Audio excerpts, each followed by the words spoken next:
this is Josiah Plays The Witcher 3 Wild Hunt. Alright, we're here in the palace in Vizima. How might I serve the gentleman? By returning my things.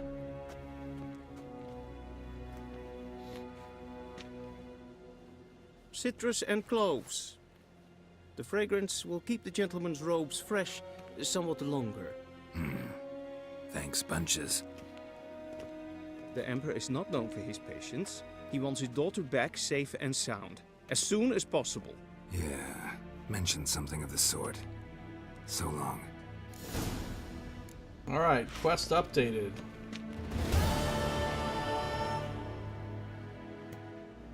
New marker, Hangman's Tree. New marker, Royal Palace in Vizima. New quest, the Nilfgaardian Connection. Alright, let's take a look at everything. So first of all, we're going to put our proper clothes back on.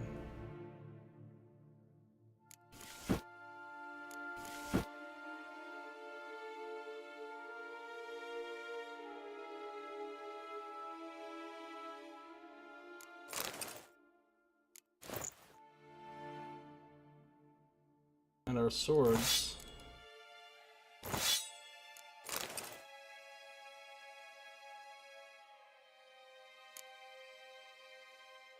And where'd my towel go? He took the towel back, that asshole. Aw, he took my towel. Come on, why you gotta be that way? Why you gotta be that way? We have a lot of books to read. A lot of books.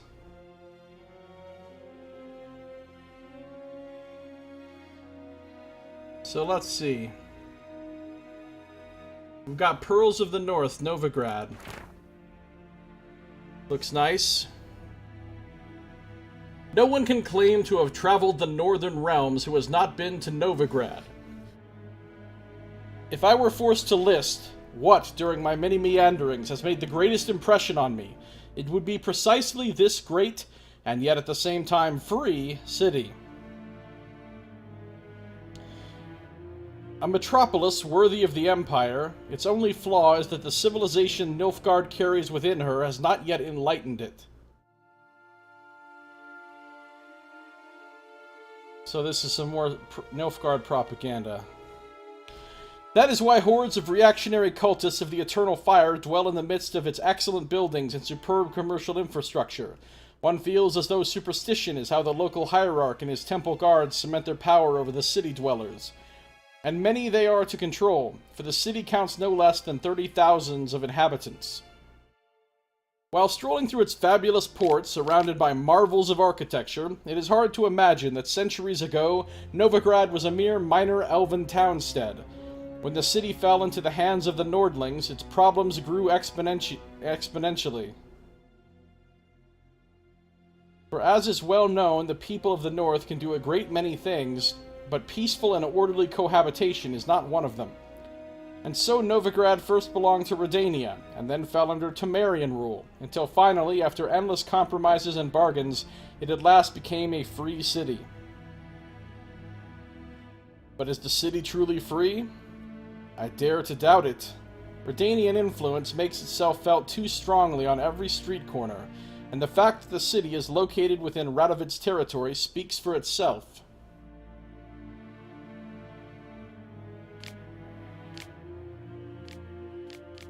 While wandering the city's streets, I came across 4 watermills, 8 banks, and nearly 19 pawn shops. That's a lot of pawn shops. That's like a Reno amount of pawn shops. There are also a great many houses of simple pleasures, such as taverns and brothels, and Novigrad's commitment to matters of faith is borne witness to by the fact that the city contains no less than, I kid you not, 19 temples to the Eternal Fire. Wow, that's crazy. What more can be said? I think Novigrad has all the makings of the capital of the world, and perhaps that is what it will one day become.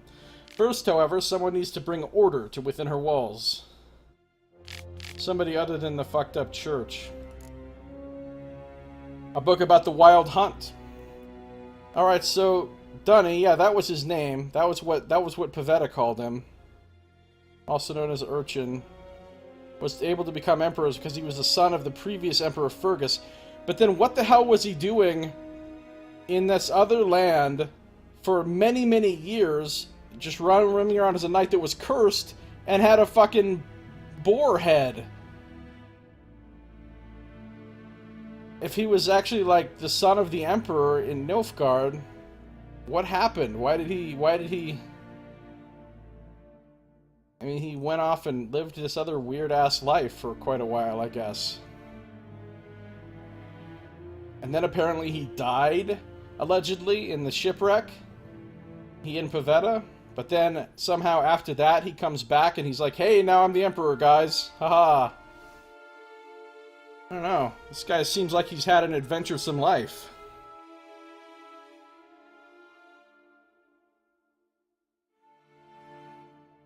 He'd been cursed as a child. Okay.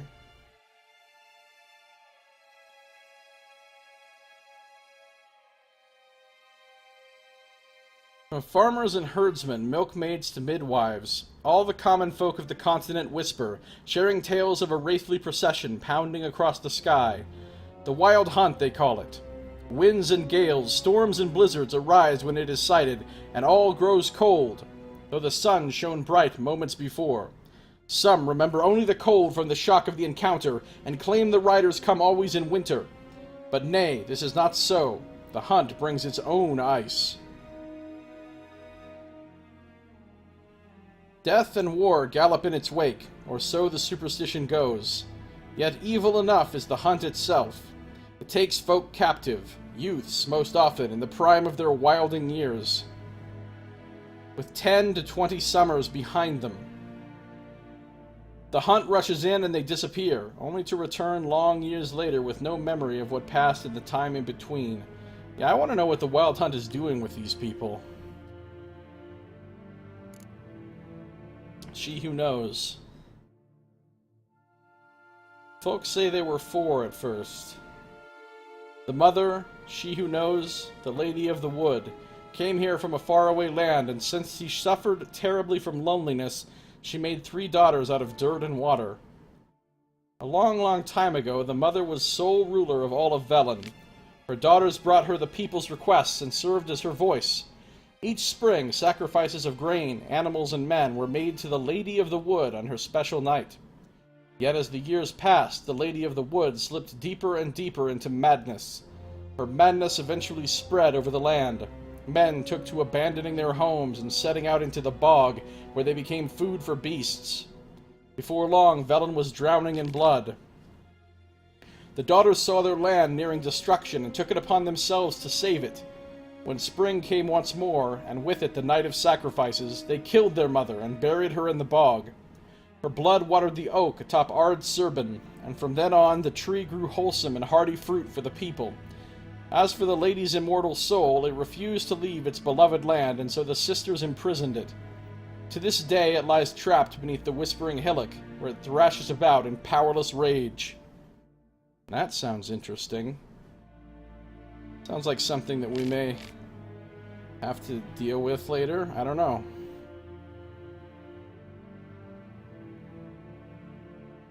Getting a little bit of echo. Yeah, it's actually because I'm further away from the mic.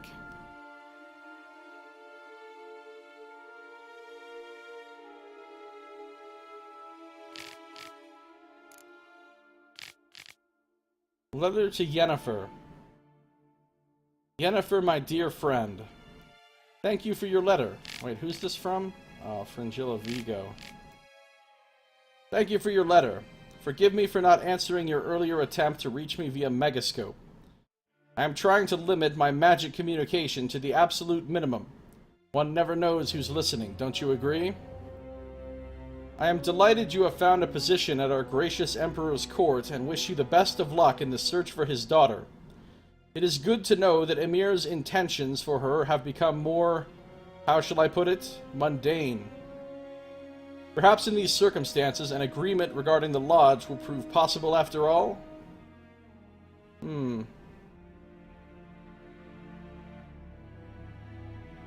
All of this seems ominous. In response to your first question, I can state beyond all doubt that Ciri has not appeared anywhere south of the Yaruga. Believe me, I could recognize her magic signature in my sleep. I have not had any contact with Triss for a long time.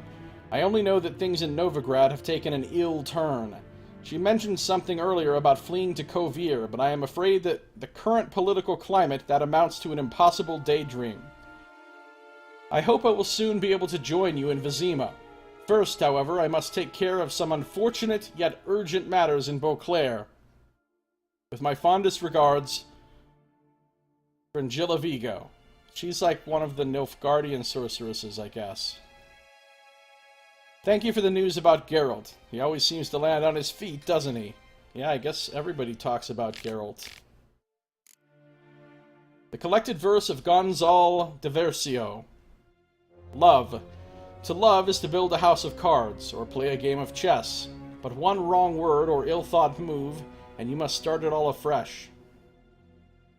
Tide. Whenever I watch the tide recede, cold coils of fear grip round my heart. Will the seas sneak back calm and sure, in the dark of night as they have before?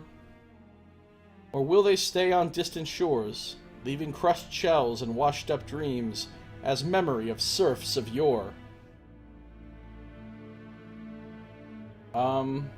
That's a good question, Gonzal. Something for us all to ponder. The Last Wish. So the Last Wish is, like I said, the name of the short story by Sapkowski.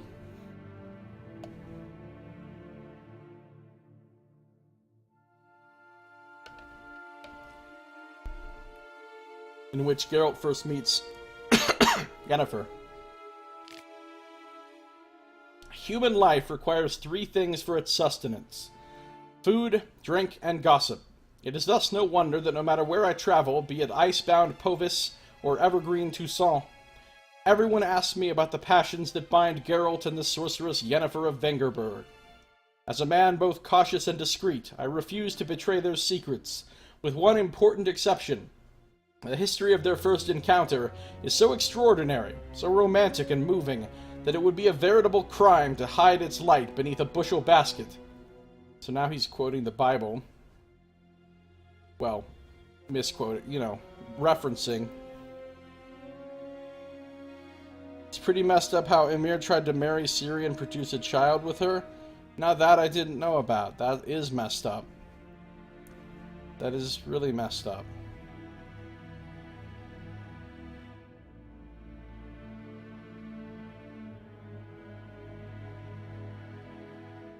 Indeed, had I not witnessed these events in person, I would never believe there was room in our grim and dark world for such fantastic marvels.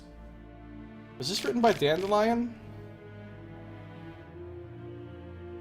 I wonder if this is like a... Oh, if this might be Dandelion's actual name. In fact, I think it is, isn't it? I think this is Dandelion's real name.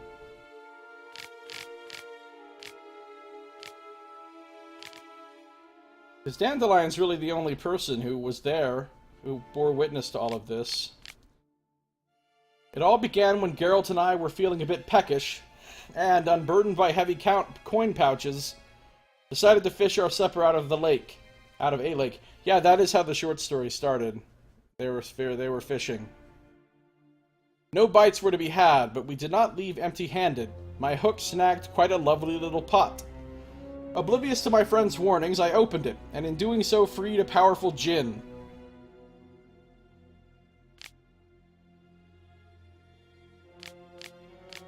Without giving it much thought, I set about proclaiming my wishes. Before I could get to 3, however, the djinn, irritated, I see now in hindsight, at being issued demands so soon after waking, began to throttle me.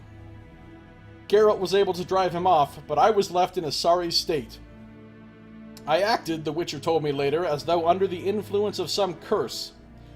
Clearly, the help of an expert in the magic arcana would be needed. It was our good fortune that Yennefer of Vengerberg happened to be staying in a nearby village.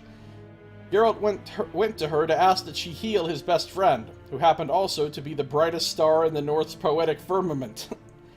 Yennefer, however, was more interested in the djinn, which she wanted to trap into magic servitude, than in its victim, and, it should be said, played the Witcher like a well-strung mandolin. Yet, rather than grow angry at being used in such a calculating manner, he fell white head over muddy boots in love with her. Yeah, she didn't just play him, she literally mind-controlled him with magic and forced him to do fucked up shit. Like, Yennefer has not been good to Geralt. Right from the beginning. What happened then, well, I won't go into details. Suffice to say that Yennefer's plans hardly delighted the djinn, and without its cooperation, she proved unable to tame it. The sorceress would surely have met a tragic end, and taken all of Rind along with her, had Geralt not rushed to her rescue. For once, he did not need to draw either of his blades. To send the djinn packing, he had but to pronounce the third and final wish. He could have asked for anything, wealth, fame, power, but instead he asked the djinn to bind his fate to that of the arrogant yet intriguing sorceress from Vengerberg. That was a really foolish wish, Geralt. Why did you do that, Geralt? Julian Alfred Pancratz, Viscount of Lettenhove, also known as Dandelion, born 1232. Award-winning poet, playwright, and troubadour, frequent performer at the courts of Niedermir, Vizimir, Venslav, and many other nobles and notables. Alumnus of Oxenfurt Academy. A betrayal of the elder races. Oh, this is going to be some racist propaganda, isn't it?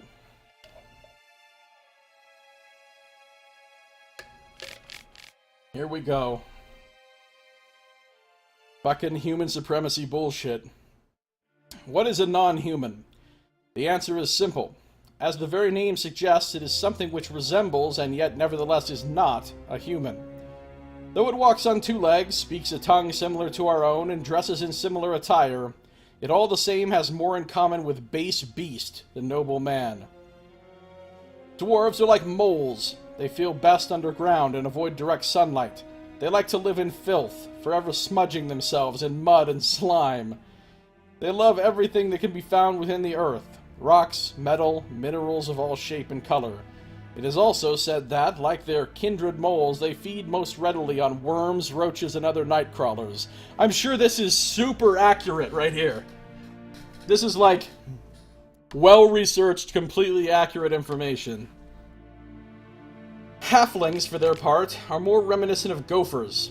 Fat, lazy, and loud in that typical rodent way, their minds are filled only with thoughts of food and drink, which they steal from other nobler beasts and greedily squirrel away in their hovels.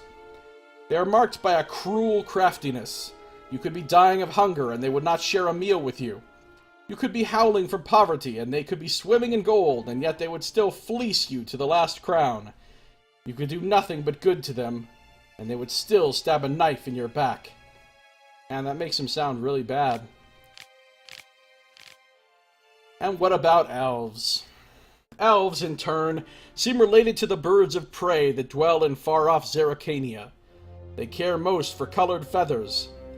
They would most readily spend all day staring at their reflections in the water and singing their own praises.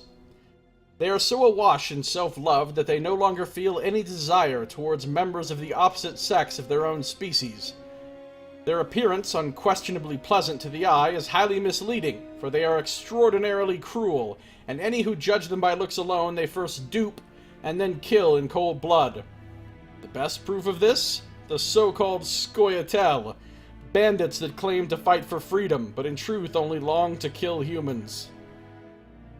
All these vile so-called elder races are, to our great fortune, slowly dying out. Joy fills the heart of every right-thinking man at the thought that his great-grandchildren will never know them, that in their day dwarves, halflings, and elves will be mere fairy tale characters used to scare young, impressionable children. What a bigoted douchebag. I want to find the guy who wrote this and punch him in the mouth. It's fucked up. I mean, I don't really think dwarves eat worms, roaches, and night crawlers.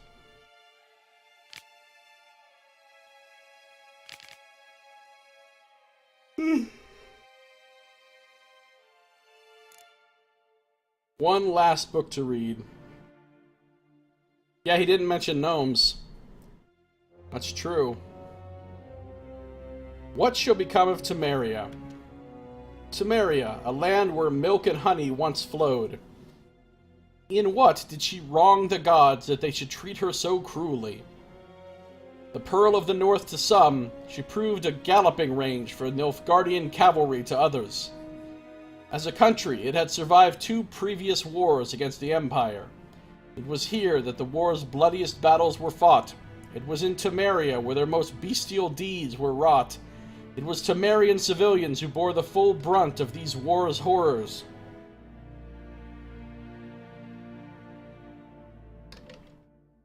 And bear them we did, bravely and steadfastly, until the demise of our great protector, King Foltest.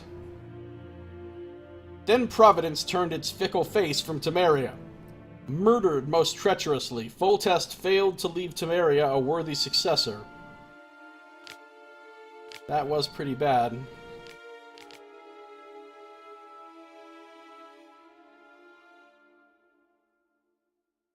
And so all manner of cur soon fell upon her, tearing her apart like so much carrion.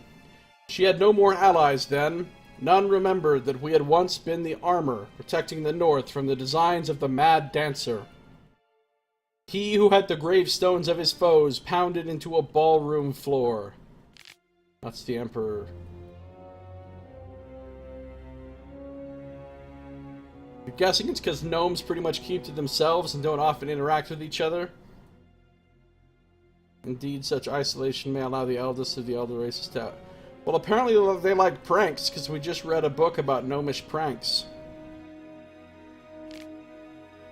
A free and independent Temeria is no more. A dark-faced sun looms over her every rampart. Yet we Temerians live on, and always will, as long as folk believe the usurper who took our beloved capital, Vizima, to treat it his property, will forever peer over his shoulder in fear. I don't think he's really peering over his shoulder in fear. He didn't seem all that fearful. For in the shadows lurks not one dagger, but the power of a nation of daggers, waiting to deal justice's blow. Oh, what are they waiting for? I mean, is your fucking justice blower broke? Alright, and we've read all the books now. We have multiple of some of these.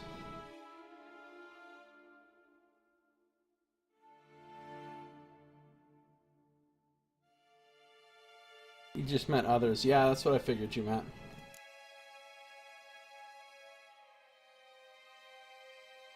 Foodstuffs. Bombs.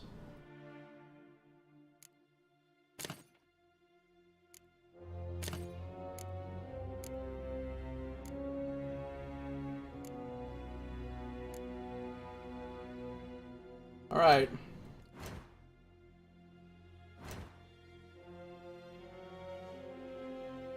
One-time home of the Kings of Temeria, currently occupied by Nilfgaard. A new quest is available at this location. Nice.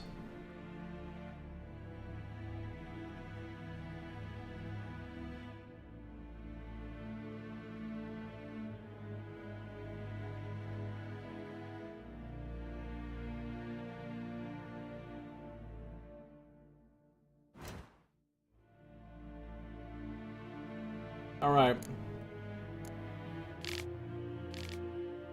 Short though it was, Geralt's audience with Emir proved substantial. The Emperor's daughter and Geralt's erstwhile ward and friend, Cirilla, had returned from a faraway land. She was in danger. Her life was threatened. The Wild Hunt was pursuing her.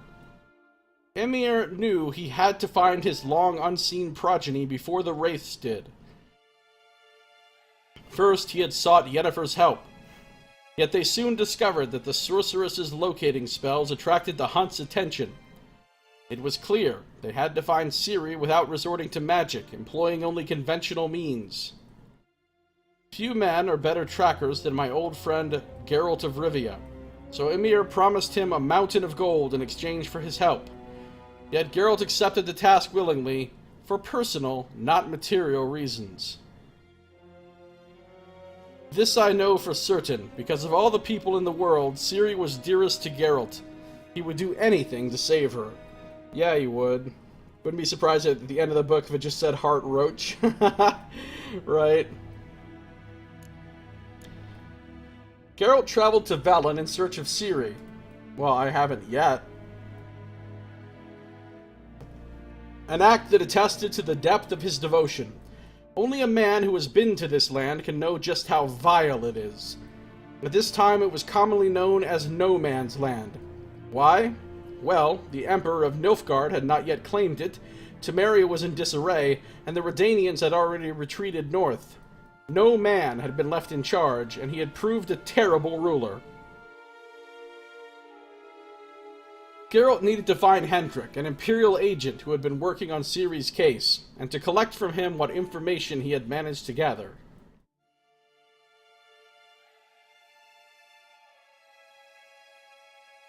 Right.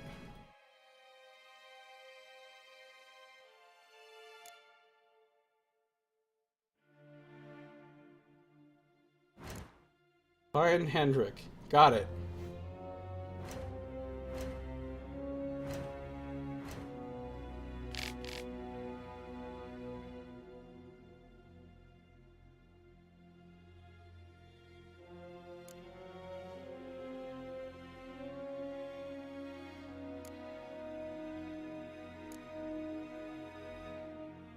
All right.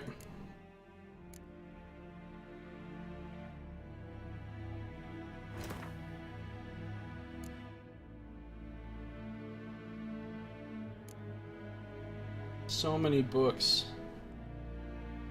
And I know that I've barely begun to scratch the surface of books. There will be many more. There will be many, many more. Why does that have a star? Where are you, star book?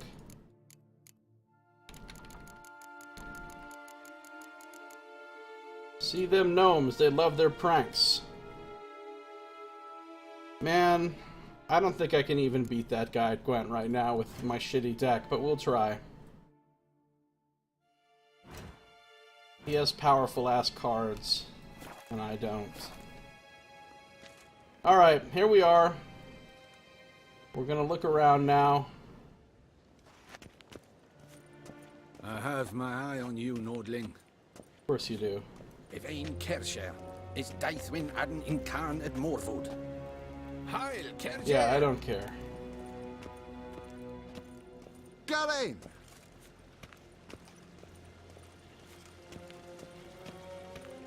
I'll try going in all the doors even though I know that most of them are locked. Calm. What? What? Now I have my weapons. They better watch out. Okay, we've already been in here. Wenn hart verkleidet wir. Es ein wat gern gehabt. Das Herrn es gut.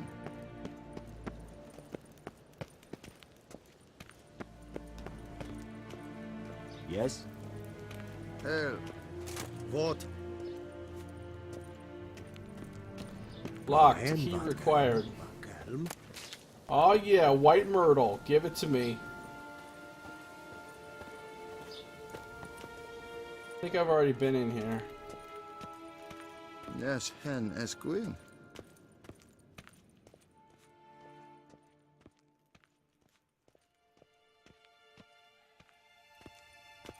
What the problem is.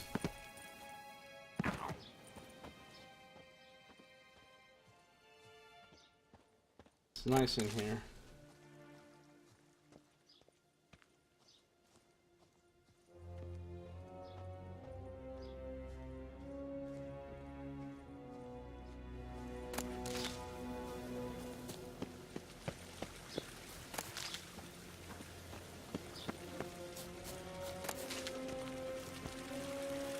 Here.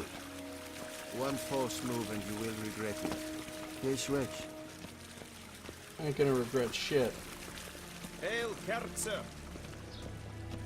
Nice Tedatu.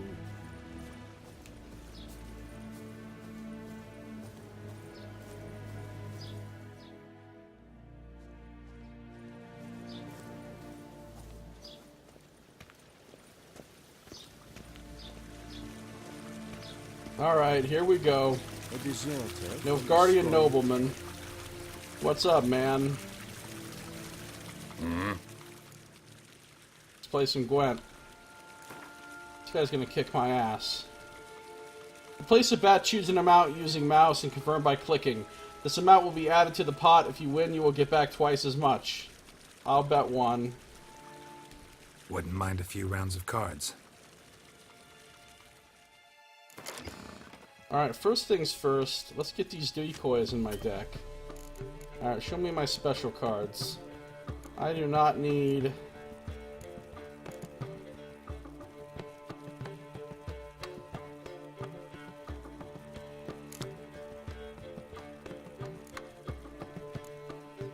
I do not need so many torrential rains.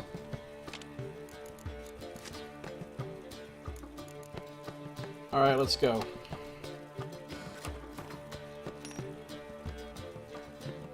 I don't know where the secret passage is. I thought I knew where it was, but I was wrong. Biting Frost. I don't want all those Biting Frosts.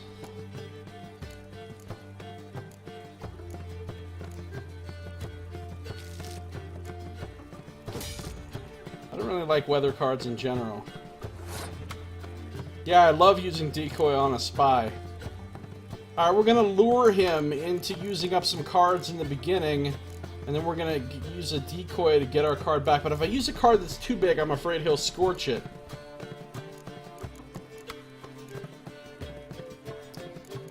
So...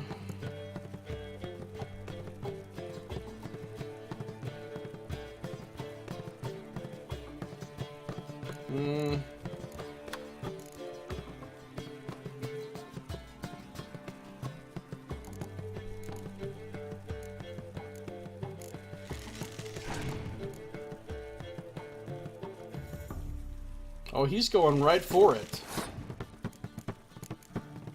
Alright, I'm gonna put this out there. Alright, I'll put my spy out there. Got another decoy, nice. He's looking at cards from my hand. I want to make him waste more cards.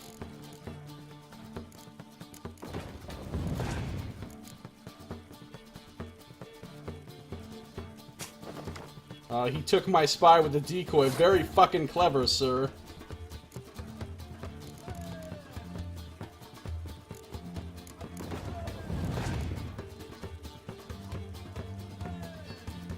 Alright, he's dropping shit out there.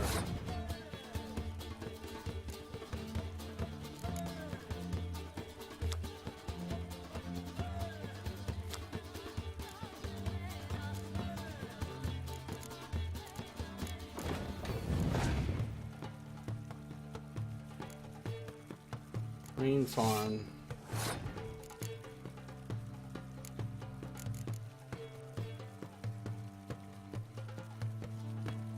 Yeah, once he plays it, I can reverse it back on him. That's true.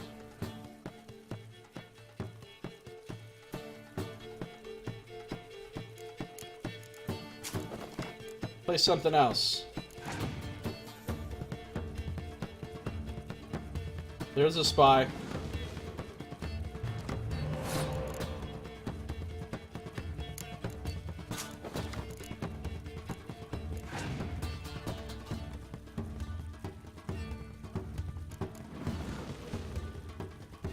I used up one of my decoys already, which is maybe not the best, but...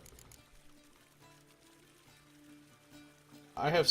How did he end up with so many more cards than me? I was supposed to be the one with more cards after the end of this round. Oh, I could play this spy.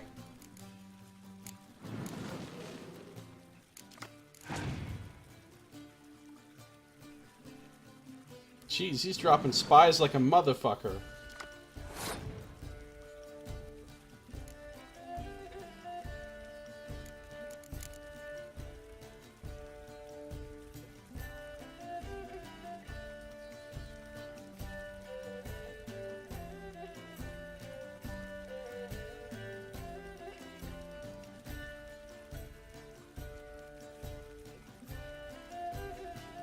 Yeah, I think I'm screwed, but I'll go ahead and pass now. He has way too many fucking cards. The whole point of this round was for him to have less cards than me. I used up all my decoys and shit.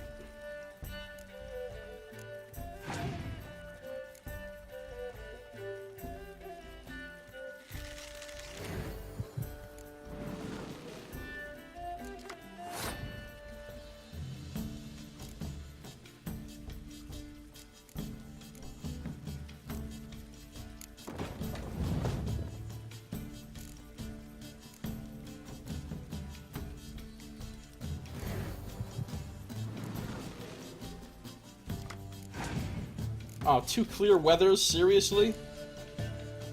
There's no way I win this one. He has too many cards, and I'm already down 1 round. There's not a chance.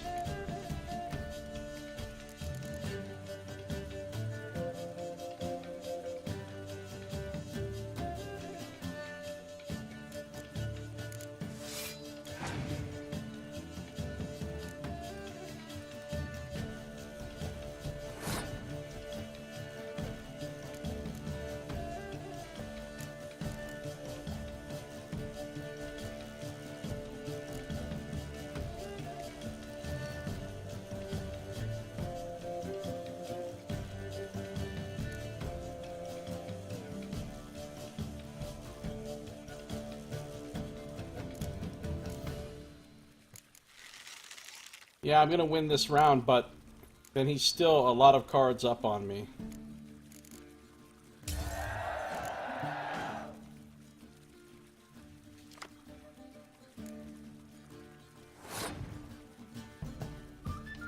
This is not gonna go well.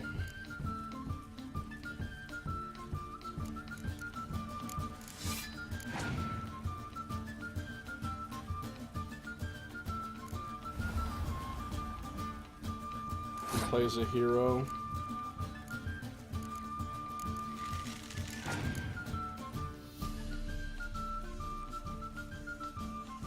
There's just no way. He's got too many cards.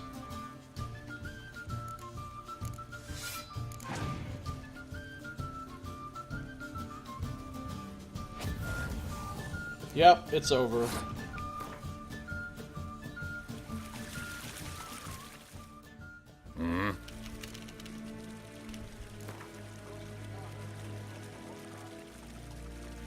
Wouldn't mind a few rounds of cards.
Oh, I got that useless guy back.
Hey, there's Fringilla Rigo. She wrote that letter that we just read. She looks like a nice person. Okay. I'm scared. I'm scared of Scorch. We both have 6. And see if I can get him to commit something bigger.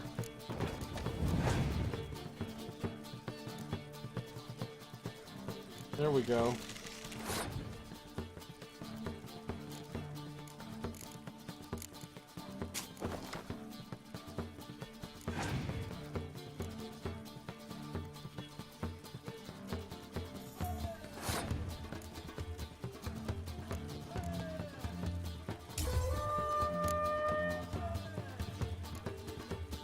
We still have the same number of cards.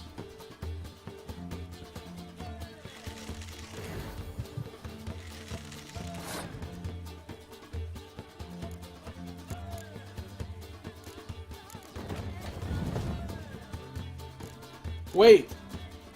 Wait! No! Son of a bitch, that's not what I'm... Doesn't matter. This is a loss.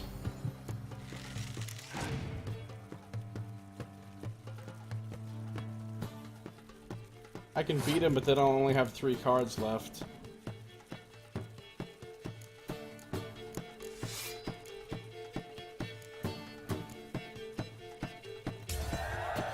I'll have 4 actually, because I get an extra one. Please play a spy. Please play a spy.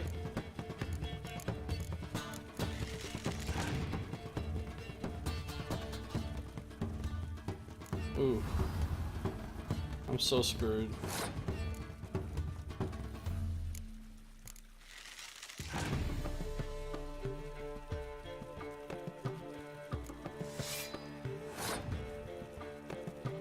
So screwed.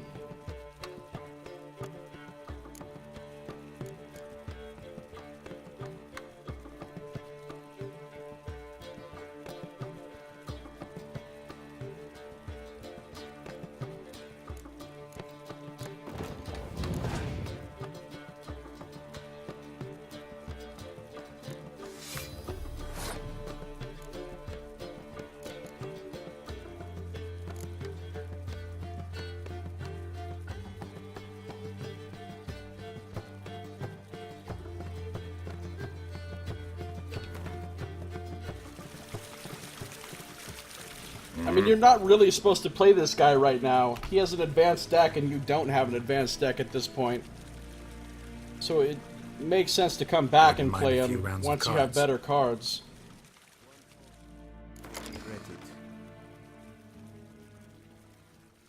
Because once you get to villain, you can start playing everybody you come across and they don't have decks like this and you can beat them.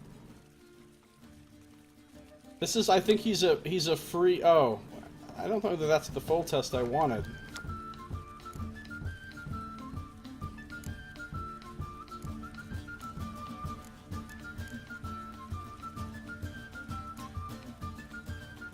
I want this one, the free clear weather.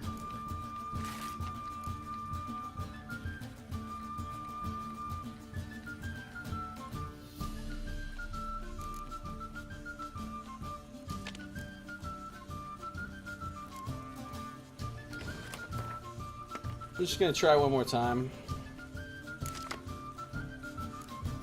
Ooh, now this looks better.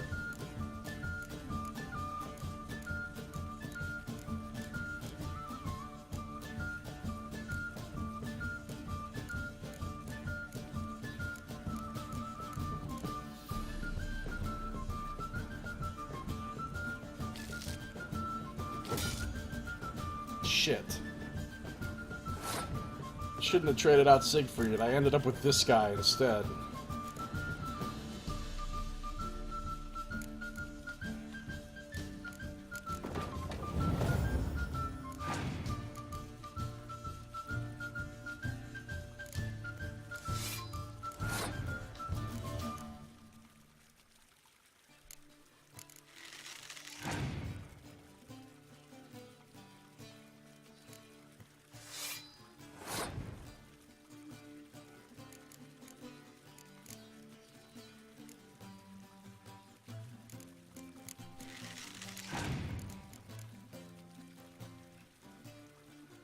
There we go. Now he's putting some stuff out there.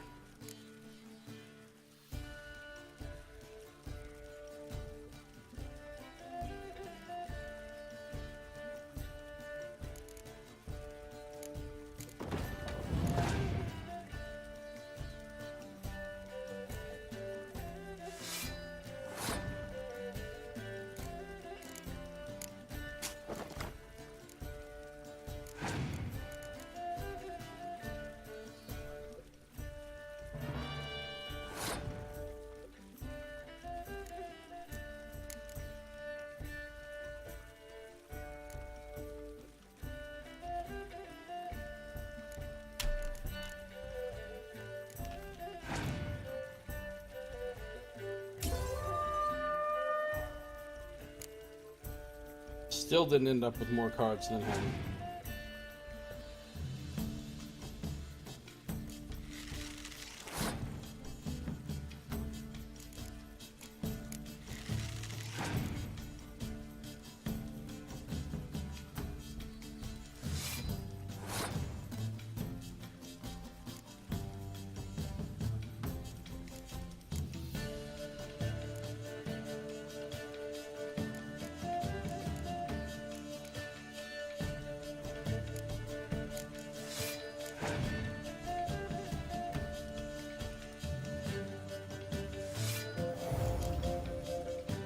Oh, fuck me.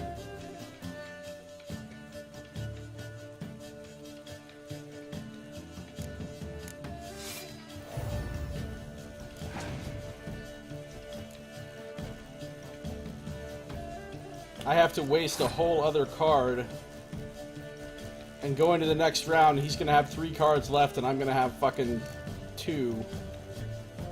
Well, I can't decoy out of this because I won't be able to beat him if I do.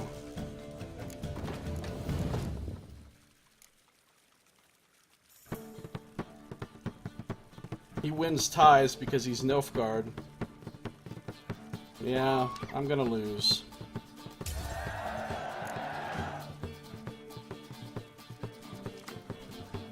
Ha! Thank you! Thanks for that. That's the card I fucking needed right there.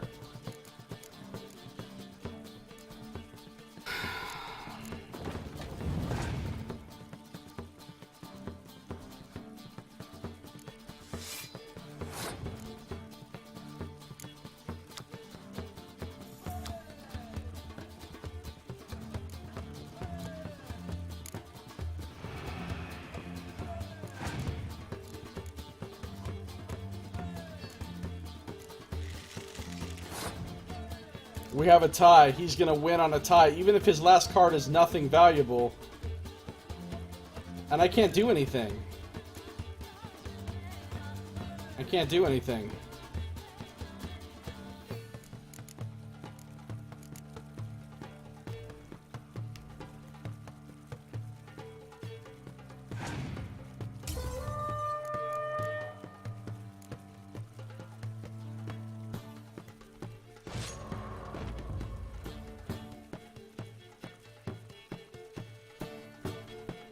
I'll come back when I have better cards.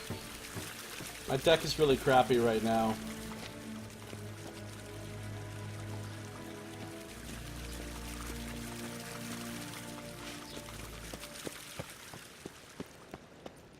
Quen Aard and Axii.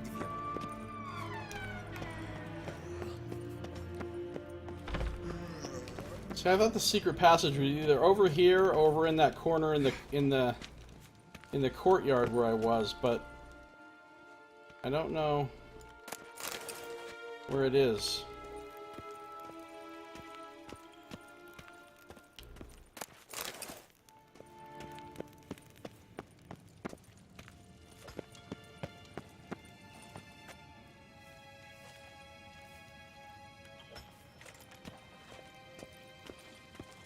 Quen wat kan, Bakelm.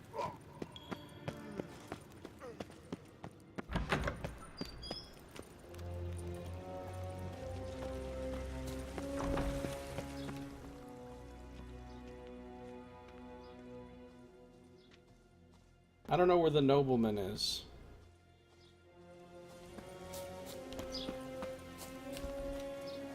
Heard of the Flyhead Brigade? Your kind served there. Non-humans. Barbarians. This guy's a nobleman, but... Oh, here it is.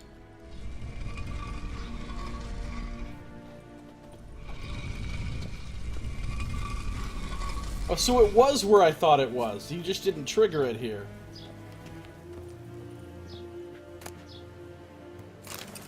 Enhanced saddle on an old letter.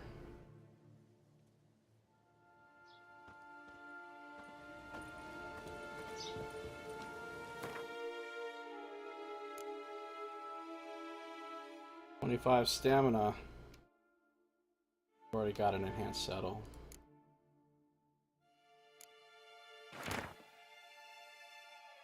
Dear Sir Roderick DeWitt, please forgive me for my tardy response. I was waiting for Golan Vivaldi to confirm sufficient funds were available to redeem the bill of exchange you provided.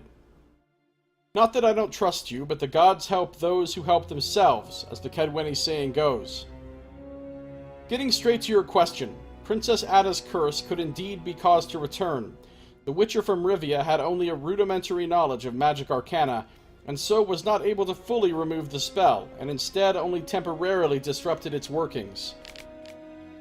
For Ada to become a Striga once more, one would have to sprinkle her food with 3 drops of blood from her father, King Foltest, 3 drops of blood from a wolf, and 3 drops of bile from a freshly buried woman, one who died having finished 100 years but not yet having started her 101st. That is really, really specific. Then one must cast the incepted triangle over the meal thus prepared. That should do the trick, yet please consider carefully whether you truly wish to carry out such an ignoble deed. Hoping to do business again with you in the future, Alessandra Deville. Yeah. So when Ada's curse came back, it was because Roderick DeWitt was conspiring and made it happen. Dun dun dun. Poor Ada. I liked Ada. Apparently she's dead, though, because I didn't import a save into The Witcher 2, and so therefore she's dead. Just kind of fucked up.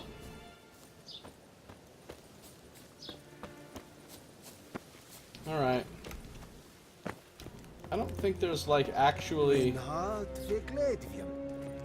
a door you go out. I think you just fast travel from here, right?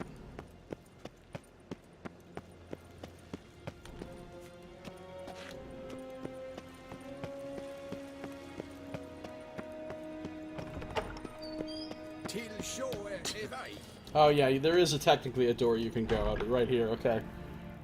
So, that's all we're doing here for the moment.